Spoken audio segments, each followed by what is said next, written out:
good evening, assalamu alaikum. It's Dr. Faraz Ahmed, and today in this video I will tell you that how to write a discharge letter from a case note. Guys, in this video I will also discuss in detail that how to scan a case note for discharge letter. So a complete scanning of case note will also be discussed in this video. Let's have a look on our case note for today's video. So this is our case note, and from this case note we will write this discharge letter in today's video. So guys, you will be given 45 minutes as a whole for your writing task. So out of these 45 minutes, you will have 5 minutes for reading time for reading a case note, and rest of the 40 minutes you can write your letter from the case note. Guys, don't worry at all. Some students or some people thinks that after these 5 minutes your case note will be collected back. Don't worry at all. You will have your case note with you for whole of 45 minutes. So keep in mind that your case note will be with you for whole of 45 minutes, and read your case note. You can take up to 10 minutes while reading the case note and while underlining the important or relevant information which you are going to include in your letter. So guys, keep in mind time adjustment in writing a letter is very important. Guys, when you start reading a case note, I have already told you many times that start reading case note from writing task. So first of all, we will read writing task. Let's start with the writing task. Mr. Bethany Taylor is a 35-year-old patient in psychiatric ward where you are working as a doctor. Using the information given in the case note, write a discharge letter. So guys, here it is clearly mentioned that it's a discharge letter. So we will underline this information. To the patient's primary care physician, Dr. DiCosio, Proudhurst Family Practice, Brightfield Avenue, Proudhurst. So from this writing task, it is clearly mentioned that we are going to write a discharge letter. Guys, as I have already told you that after reading the writing task, we will move to the plan and the assessment given just above the writing task. That is the plan and the assessment of the last visit. So let's move. So this is our task, and this is the discharge plan and assessment given just above the writing task. So we will read this plan. So discharge on risperidone 4 gram nightly by mouth and 1 milligram available twice daily for the agitation and psychosis. So guys, from here it is clear that this letter is about some psychiatric problem, but in assessment it was not clearly mentioned. So let's move to the rest of the case note and we will find the diagnosis. Okay guys, before reading the rest of the case note, let me describe you briefly about the inclusion and exclusion criteria. Many of you know about this criteria, as I have already told you in previous videos as well. Guys, as I told you that start reading the case note from writing task, then after writing task, read the assessment and plan given just above the writing task.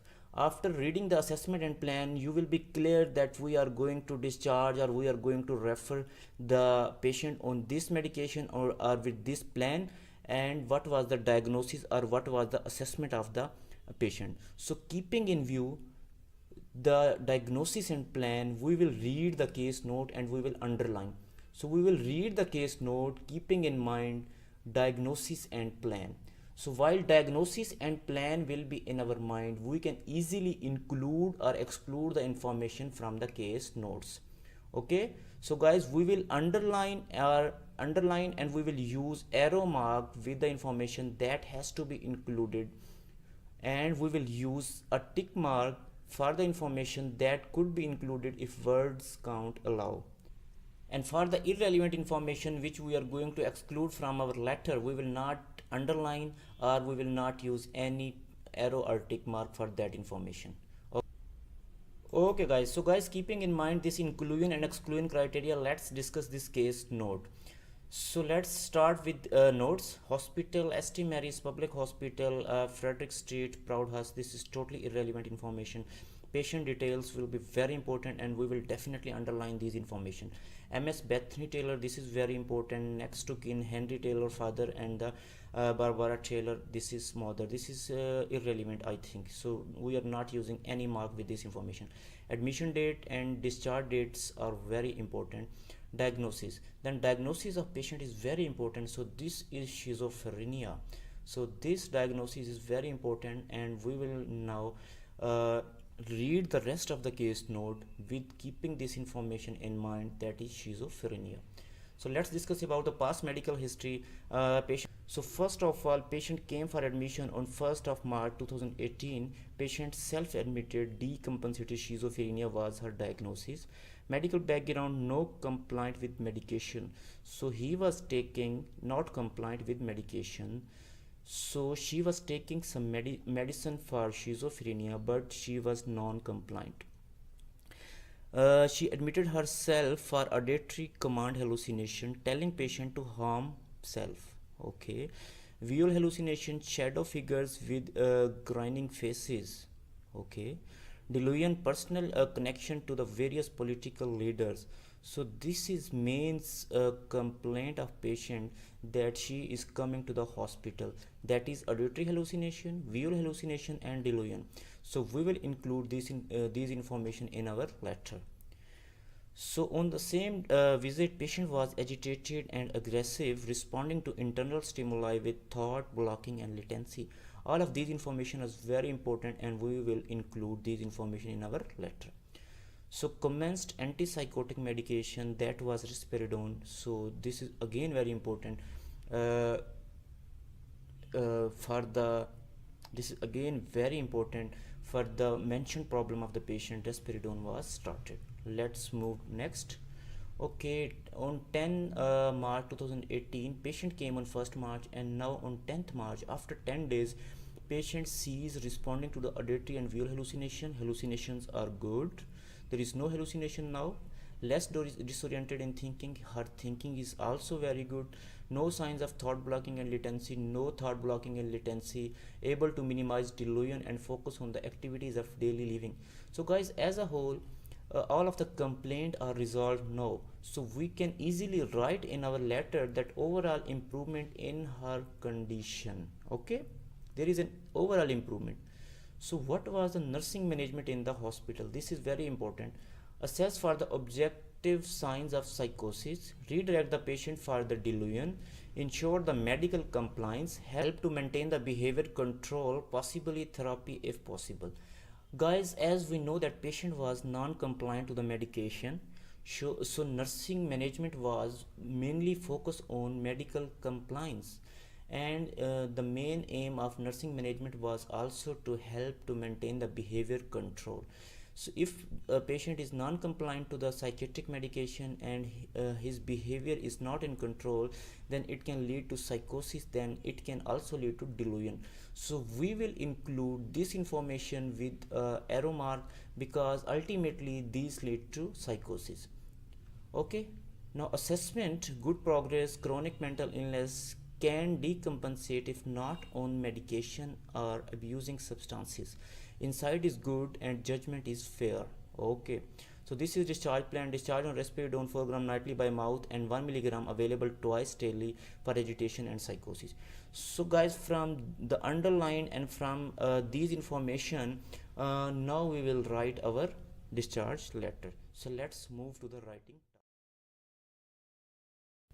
Okay guys, start of discharge letter is same as start of our referral letter. So we will start in same way. 8 of March 2018, Dr. Dicosio, Proudhurst Family Practice, Proudhurst.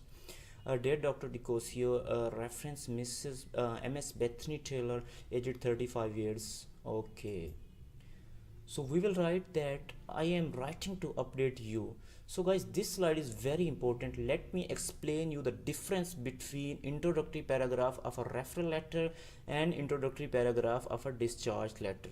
So guys, in referral letter we used to write that I am writing to refer, but in discharge letter we are discharging patient to the primary physician of patient who knows his patient. Okay, we are referring patient to his primary physician who knows very well about patient. So we will write that I am writing to update. We will update him, we will update primary physician about the current condition or situation of patient. So introductory paragraph, we will mention patient details briefly, we will mention discharge plan, we will mention the current status of patient. Okay, so we will write, I am writing to update you regarding your patient MS Taylor, a 35-year-old female who is being discharged today after successful recovery from decompensated schizophrenia.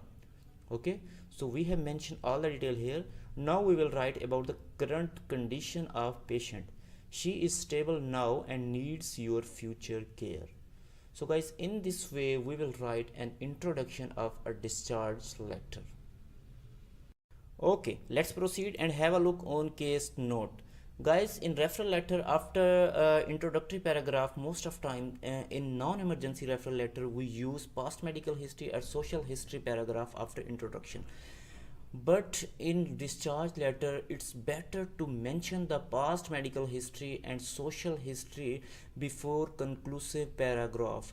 But if you mention this after introductory paragraph, this is not wrong as well, but it's better to mention before conclusive paragraph. So we will leave this here and we will jump on admission of patient. So on 1st March, patient self-admitted herself with decompensated schizophrenia, and she was not compliant with the medication. She admitted for auditory hallucinations, visual hallucinations, and delusion. And she was agitated and aggressive as well, responding to internal stimuli with thought blocking and latency. So she was given risperidone. So let me tell you that how we will write this information from case note in a letter format. So we can write that on 1st March 2018, MS Taylor admitted herself. Patient was self-admitted, so we can write admitted herself with the complaints of visual and auditory hallucination in addition to delusion. Additionally, she was agitated and aggressive along with thought blocking and latency. So we have mentioned all the details very well in a very good way here. So after these complaints, after admitting the patient, what we did, we started risperidone. So we will write consequently risperidone was commenced. Okay guys, so let's move to the case note again and read it for next patient condition. Okay, on 10th of March, patient ceased responding auditory and visual hallucinations, less disoriented thinking, no signs of thought blocking or latency, and minimized delusion. So there was an overall improvement in her condition of patient. So what was the nursing management or nursing care that was given to the patient? It was medical compliance and behavior control. So let me tell you that how we will write this in a letter format. So guys, we can write that 10 days later there was an improvement in her overall condition. Guys, keep in mind most of the students were writing there was improvement. Always use an article with improvement. There was an improvement in her overall condition. We have already mentioned in very first paragraph of body of letter that she presented with visual, auditory hallucination, thought blocking, and latency. So we can write easily that there was an improvement in her overall condition. So all the symptoms, hallucination, delusion, and latency were improved. So we are using this that there was an improvement in her overall condition. As a result, nursing care was directed to ensure compliance to the medications and to maintain her behavior control. So if patient will be non-compliant and patient will not control her behavior, the symptoms of the decompensated schizophrenia can come back. Okay, so we will write the patient condition after a week in this way. Okay guys. Okay guys, so we have mentioned the initial admission of patient, we have mentioned the condition of patient after a week. Now we will mention the next status of patient. Okay, so what was next on today's review, that we are discharging our patient and what is the condition of patient today. There is very good progress, chronic mental illness, very good progress to this chronic illness, can decompensate if not on medication or abusing substances again. insight is very good and judgment is fair. So we are discharging her on risperidone 4 gram and 1 milligram daily PRN for agitation and psychosis. So let me tell you that how we will write today review in a letter. Okay, so we will write that on today's review or today, MS Taylor is showing good progress towards her chronic mental illness, as her insight and judgment are fair. As a result, MS Taylor is being discharged into your care on risperidone daily and twice a day for agitation or psychosis. So guys, you can write very well, or you can write precisely in this way from a case note. Okay. Guys, now we have done with patient condition, patient first admission, patient stay in the hospital, and patient today's condition. So in the end, we will write, in light of the above, it would be greatly appreciated if you could take MS Taylor into your care or into your future care. Should there be any queries, please do not hesitate to contact me. I am really sorry that I have mentioned this 2 times. Okay, in the end, we will write yours obiter, and this is all from today's video that was on discharge letter. So guys, don't worry, don't get anxiety at all about discharge letter. It's a game of 2 or 3 words. Rest of letter is totally totally same like referral letter. Okay, so main focus of discharge letter is in introductory paragraph. Okay guys, so inshallah, I hope that this video will definitely help you. So guys, keep preparing your exam and keep remembering me in your prayers. Thank you very much.